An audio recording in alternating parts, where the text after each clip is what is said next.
please subscribe to the channel and give a like. Chapter 1. The Abandoned House. In a small town nestled at the edge of a dense forest, there stood an old, abandoned house that had been vacant for as long as anyone could remember. The house was located on the outskirts of the town, and it had become the stuff of legends among the townspeople. The house was said to be cursed, and it was believed that anyone who entered it would never return. The locals referred to it as the haunted house, and it was rumored to be the site of several unspeakable tragedies over the years. Despite the rumors and warnings, a group of teenagers had decided to explore the abandoned house. They were a group of thrill seekers who loved the adrenaline rush that came with taking risks, and they were convinced that the rumors about the house were nothing more than superstitions. As they approached the house, they could feel their hearts pounding with excitement and fear. The house was a dilapidated old structure with boarded-up windows and a creaky wooden porch. The front door was locked, but they were determined to find a way inside. After circling around the house, they found a small window that had been left unlocked, and one of the teenagers squeezed through it. They opened the front door from inside, and the rest of the group followed him inside. The interior of the house was even more eerie than they had imagined. The air was thick with dust and cobwebs, and the floors creaked with each step they took. The walls were peeling, and the ceiling was sagging in places.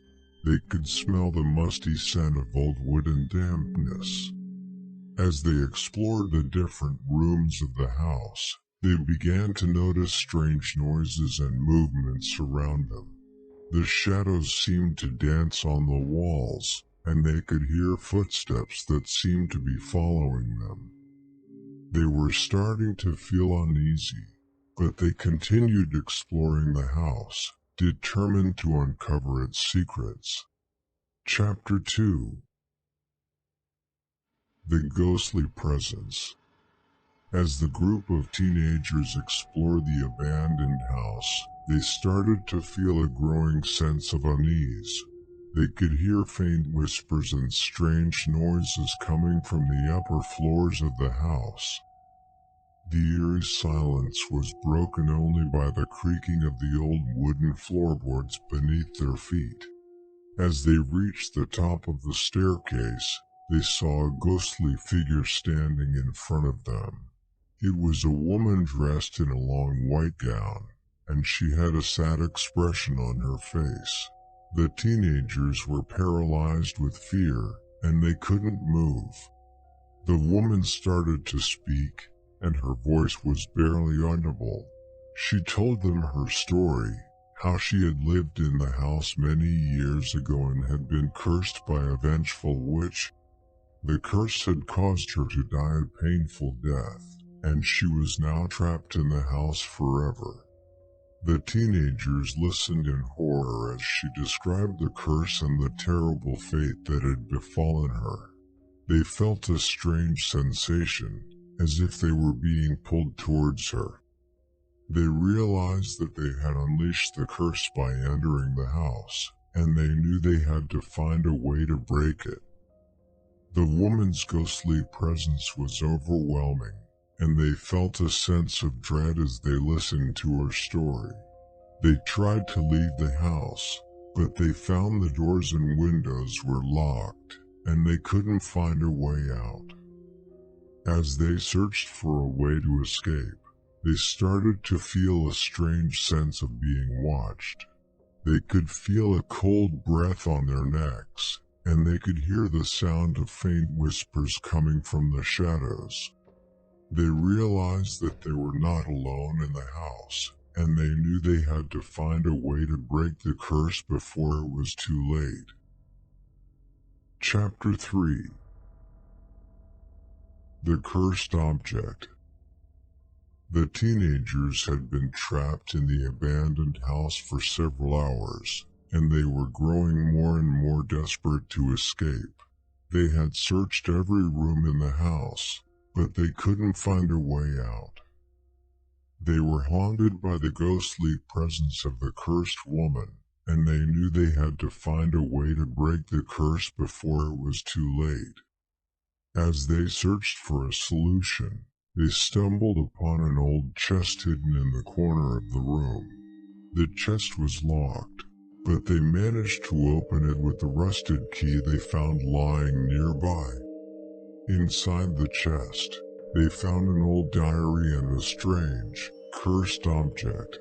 The diary belonged to the woman who had been cursed, and it contained a detailed account of the curse and how it had been cast. The cursed object was a strange, glowing orb that seemed to pulse with a sinister energy.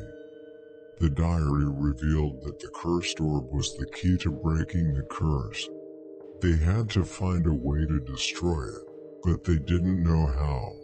The diary also revealed that the orb was guarded by a powerful spirit, and they would have to defeat it to destroy the orb. The teenagers knew they had no choice but to confront the spirit and destroy the orb if they were to have any chance of escaping the house. They took the diary and the cursed orb with them and headed towards the room where the spirit was said to reside.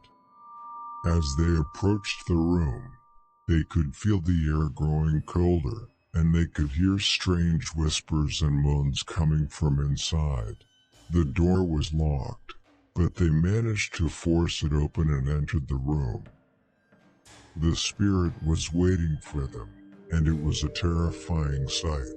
It was a large, shadowy figure that seemed to be made of pure darkness.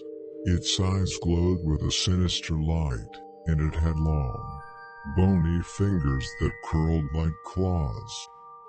The teenagers knew they had to act fast. They brandished the cursed orb and prepared to face the spirit head-on. They knew that the fate of their lives depended on this moment. Chapter 4. The Final Confrontation. The teenagers stood facing the shadowy spirit that guarded the cursed orb.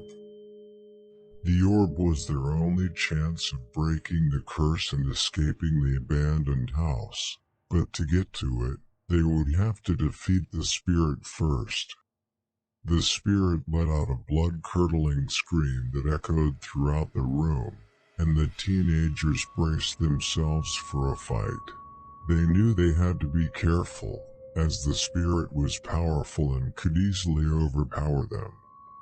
The spirit lunged forward, its claw-like fingers outstretched, but the teenagers managed to dodge it. They worked together, using their strength and wits to stay out of harm's way. They threw objects at the spirit, but they had no effect. They realized that they would need to use the cursed orb to defeat the spirit, but they didn't know how to do it. The diary provided some clues, but it was vague and cryptic. As they fought the spirit, one of the teenagers remembered something that the ghostly woman had said to them. She had told them that the only way to break the curse was to face their greatest fears. The teenager realized that the key to defeating the spirit was to face their greatest fears. They shared their fears with each other, and they found that they had one fear in common, the fear of the dark. The teenager with the cursed orb stepped forward, holding it high. The spirit lunged forward, ready to attack, but the teenager held the orb up, and it started to glow with a bright, white light.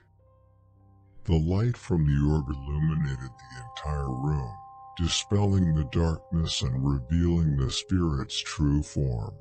The spirit let out a deafening scream, and the teenagers felt a wave of energy wash over them.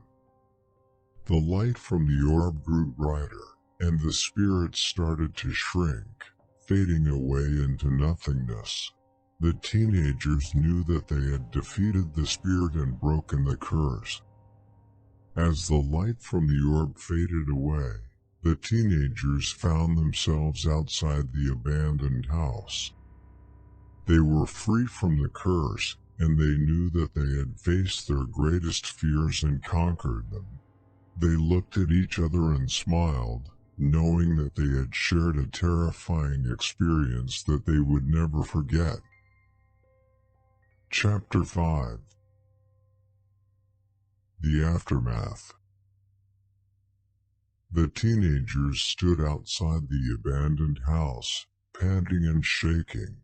They had just faced a terrifying ordeal, and they were relieved to be free from the curse. They looked at each other and knew that they had formed a bond that would never be broken.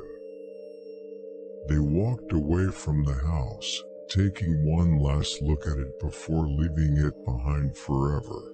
As they walked, they talked about what they had just experienced, and they knew that they would never forget it. They decided to go to the police and report what had happened. They knew that the curse could harm others if it was not dealt with, and they didn't want anyone else to be in danger. The police were skeptical at first, but when they investigated the abandoned house, they found evidence that supported the teenagers' story. They discovered the old diary and the cursed object, and they realized that the teenagers had been telling the truth. The police thanked the teenagers for their bravery and promised to investigate further. They also advised the teenagers to seek counseling to help them deal with the trauma they had experienced. The teenagers went their separate ways, but they remained in contact with each other. They knew that they had been through something that had changed them forever, and they wanted to stay connected to each other. As time passed, the teenagers moved on with their lives, but they never forgot about the abandoned house and the curse that had haunted it. They knew that it was a story they would tell their grandchildren, a story of bravery, friendship, and facing their greatest fears. The end. Please subscribe to the channel and give a like.